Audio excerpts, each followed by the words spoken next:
আসসালামু আলাইকুম বন্ধুরা, আশা করি সকলেই ভালো আছেন। এগুলো হচ্ছে আমার রাজহাঁসের বাচ্চা।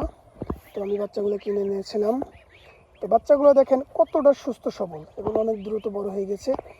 এদেরকে আমি মোটামুটি দুপুরের দিকে ছেড়ে দিয়েছিলাম। ছেড়ে দেওয়ার পরে এরা ইচ্ছা মতো খেয়েছে, আমার এখানে বাগানে ইচ্ছা মতো খেয়েছে।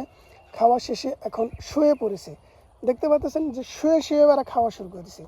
মানে এখন কি বলবো, এতটা অলস হয়ে গেছে, খেতে খেতে পেট এতটা ভরে গেছে যে এখন শুয়ে শুয়ে খাওয়া শুরু করেছে। এরা এখন খাচ্ছে আমাকে দেখে, আসলে দেখানোর জন্য খাচ্ছে। এরা একদম বলতে গেলে শিকারী। আমি যদি ডাক দেই বা আমাকে দেখে তাহলে এরা চলে আসে, কারণ এরা জানে যে আমি এখানে নিয়ে আসতেছি বা কোনো কিছু অবশ্যই এদের জন্য খাওয়ানোর জন্য নিয়ে আসতেছি। এই জন্য এরা শিকারীভাবেই থাকে। এদেরকে যারা লালন পালন করবে তার কথা মতোই চলবে। আসলে জিনিসটা অবশ্যই আপনারা ফিল করতে পারতেছেন আমি কথা মতো বলতে কী বোঝাইছি। এদেরকে আপনি যদি তত্ত্বাবধান করেন তাহলে আপনি ডাক দিলেই চলে আসবে বা আপনাকে দেখলে এরা চলে আসবে।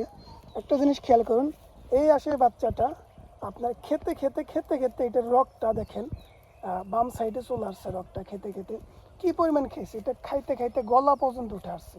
দেখেন এই যে সাদা সামনের হাঁসটা খেতে খেতে গলা পর্যন্ত উঠে আসছে। এই যে রগটা এক সাইডে চলে আসছে।